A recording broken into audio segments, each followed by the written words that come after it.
Hello दोस्तों, मैं Dinesh Kumar Sahu Aditi coaching classes में आप सभी का स्वागत करता हूं। चलिए दोस्तों, अपना सीरीज आगे बढ़ाते हैं और कुछ फार्मूला हैं जो कि संख्या पद्धति पे आधारित हैं और कुछ प्रश्न इनको सॉल्व करेंगे और इनको समझते हैं। देखिए क्या बोल रहा है। प्रथम n प्राकृत संख्याओं का योगफल।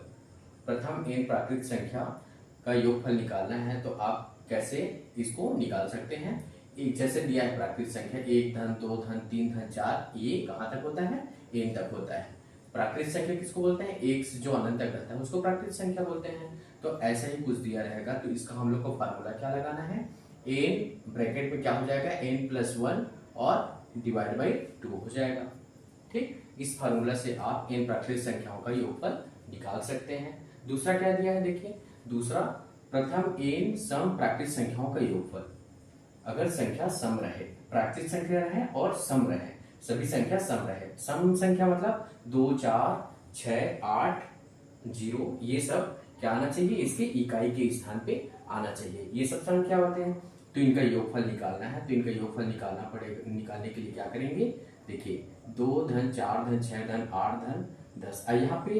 यहाँ पे क्या लिखा है, डेश करके 2n लिखा है। 2n क्यों लिखा है, क्योंकि वो 2 का गुणज होना चाहिए। ठीक है, तो देखिए इसके लिए प्राकृत संख्याओं का योगफल का फार्मूला क्या हो जाएगा, यहाँ पे n लिखेंगे और यहाँ पे n+1 हो जाएगा। ठीक है, मतलब यहाँ पे n जो ये संख्या रहेगा, n का जो मान रहेगा उसको यहाँ पे रख देंगे तो आपका n सम प्राकृत संख्याओं का योगफल का मान आ जाएगा। अब देखते हैं यहाँ पे प्रथम n विषम प्राकृत संख्याओं का योगफल। अब n विषम संख्या के विषम संख्या है, विषम प्राकृत संख्याओं का योगफल कैसे निकालेंगे, 1 धन 3 धन 5 धन 7 ऐसे। तो डेश करके यहाँ पे 2n-1 क्यों लिखा है, देखिए 2n सम संख्या है, उसमें एक माइनस करेंगे तभी तो विषम संख्या आएगा। तो यहाँ पे 2n-1 इसीलिए किया गया है। तो यहाँ पे क्या हो जाएगा, n विषम प्राकृत संख्याओं का योगफल हो जाएगा n का घात 2 n² हो जाएगा। ठीक है, चलिए आगे बढ़ते हैं। देखिए प्रथम n प्राकृत संख्याओं के वर्गों का योगफल। अब क्या है, n प्राकृत संख्या है, n प्राकृत संख्या का हम लोग देखें योगफल ये इतना आ रहा था। लेकिन अगर उनके वर्गों का योगफल बोले, उनके वर्गों का योगफल तो देखिए सभी संख्या में 1 का वर्ग धन 2 का वर्ग धन 3 का वर्ग धन 4 का वर्ग डेश करते करते n² रहे। तो यहाँ पे फार्मूला क्या हो जाएगा, n into n+1 into 2n+1 divide by 6 हो जाएगा। दोस्तों यहाँ पे n प्राकृतिक संख्याओं के वर्गों का योगफल निकालने के लिए हमको ये फार्मूला लगाना पड़ेगा। चलिए नेक्स्ट देखते हैं। यहाँ पे क्या हो जाएगा, यहाँ पे प्रथम n प्राकृतिक संख्याओं के घनों का योगफल। ठीक है, घन मतलब घात 3, घात 3 दिया रहेगा, 1 का घात 3 धन 2 का घात 3 धन 3 का घात 3 डेश करके n का घात 3 दिया रहेगा। तो आपको क्या फार्मूला लगाना है, n into n+1 divide by 2 का होल स्क्वायर लगाना है, पूरे का घात 2 लगाना है। ठीक है दोस्तों, ये लगाना है।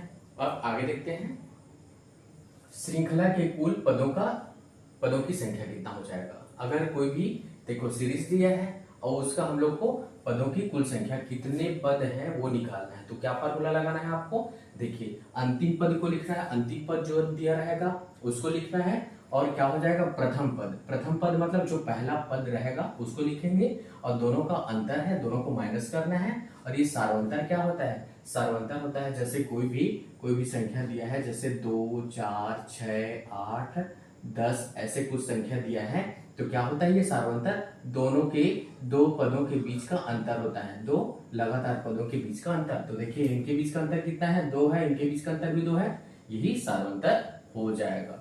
ठीक है, सभी के बीच का अंतर देखिए 2 है। तो ऐसे ही सार्वंतर आपको निकाल लेना है, इसका कोई भी श्रृंखला दिया है उसका। ठीक है, और उसको निकालने के बाद अंतिम पद ऋण प्रथम पद बटे सार्वंतर करेंगे। अब ये सब हल करने के बाद इसमें एक जोड़ देना है तो आपके कुल पदों की संख्या आ जाएगा। ठीक है, अब देखिए श्रृंखला के n पदों का योगफल। n पदों का योगफल निकाला है, पहले पदों की संख्या निकाले फिर पदों का योगफल। ठीक है, जो सीक्वेंस में नहीं दिया रहता ना दोस्तों, तो उसके पदों की संख्या इसी से निकाला जाता है। अब देखिए यहाँ पे n पदों का योगफल निकालने के लिए क्या करना पड़ेगा, अंतिम पद को लिखना है और प्रथम पद को लिख के दोनों को जोड़ देना है और यहाँ पे पदों की संख्या से गुणा कर देना है और नीचे में 2 से भाग कर देना है। तो आपका n पदों का योगफल आ जाएगा। पदों की संख्या कहाँ से आएगा, ये जस्ट ऊपर वाले फार्मूला से। ठीक है, पदों की संख्या जस्ट ये वाले फॉर्मूला से आएगा, यहां से निकालना है, फिर इसमें पुट करना है। ठीक है, चलिए ठीक है, आगे देखते हैं यहाँ पे a बटे b का व्युत्क्रम। ठीक है, जैसे a बटे b कोई संख्या है उसका व्युत्क्रम पूछेगा तो क्या हो जाएगा, b बटे a हो जाएगा। आपको ये फार्मूला भी याद रखना है, हमको ये सब फार्मूला बहुत इंपॉर्टेंट है। देखिए यहाँ पे क्या है, इस फार्मूला से हमको लास्ट जो ये इसके बाद जो अपन लेक्चर देखेंगे उसमें इसका क्वेश्चन भी करेंगे, और इन सब फार्मूला जितने भी फार्मूला हम लोग यहाँ पे देख रहे हैं इसका क्वेश्चन भी करने वाले हैं दोस्तों। ठीक है, चलिए ये वाले कुछ 4 क्वेश्चन हैं जो मैंने आपको पीछे बता चुका है। चलिए इसको लेकिन सॉल्व करके यहाँ पे देखते हैं। ठीक है, देखिए क्या हो जाएगा, मैं शॉर्ट में सॉल्व करके बताता हूँ। देखिए क्या हो जाएगा, यहाँ पे दशमलव के बाद 3 संख्या लगा और तीनों के ऊपर बार लगा है, तो देखिए यहाँ पे क्या हो जाएगा, यहाँ पे तीनों संख्या को लिख लेंगे और नीचे में क्या हो जाएगा, नीचे में देखिए नीचे में ये हो जाएगा 3 है, 0 है, 1 है, तीनों के ऊपर बार लगा है तो कितना 9 लगेगा, तीनों के लिए 9 लगा देंगे, यही आपका आंसर हो जाएगा। कटता है तो कटा दीजिए, लेकिन नहीं कट रहा है। अब यहाँ पे देखते हैं सेकंड क्वेश्चन। सेकंड क्वेश्चन क्या हो जाएगा, यहाँ पे 3 को ऐसे ही लिखेंगे और यहाँ पे ये क्या हो जाएगा प्लस करके, देखिए यहाँ पे 0 1 है तो 0 1 लिख देता हूं मैं, 0 1, और ठीक है, और दोनों संख्या में बार है तो यहाँ पे 99 आ जाएगा। यहाँ पे 0 1 लिखो या 1 लिखो, एक ही मतलब है, तो ये कितना हो जाएगा, 3 सही 1 बटे 99 इसका आंसर हो जाएगा। ठीक है, चलिए थर्ड क्वेश्चन करते हैं। थर्ड क्वेश्चन में क्या हो जाएगा, यहाँ पे 4 धन, अब देखिए इस संख्या के लिए क्या लिखूंगा मैं, 231 को पूरा लिखूंगा, फिर किस संख्या में बार रही है, 2 में, तो 2 से माइनस कर दूंगा, जिस संख्या में बार नहीं रहता उससे माइनस करना रहता है। अब यहाँ पे क्या हो जाएगा, यहाँ पे इसको डिवाइड किससे करूंगा, डिवाइड करने के लिए देखिए पहले जिस पे बार है, 2 संख्या पे बार है तो 2 9 लगा दूंगा, और उसके बाद किस में बार रही है, 2 में, तो उसके लिए एक 0 लगा दूंगा। ठीक है, अब यहाँ पे इसको सॉल्व करिए, कितना हो जाएगा, यहाँ पे 229 हो गया और ये कितना हो जाएगा 990 हो गया। तो इसको मैं क्या लिख सकता हूँ, 4 सही 229 बटे 990 लिख सकता हूँ।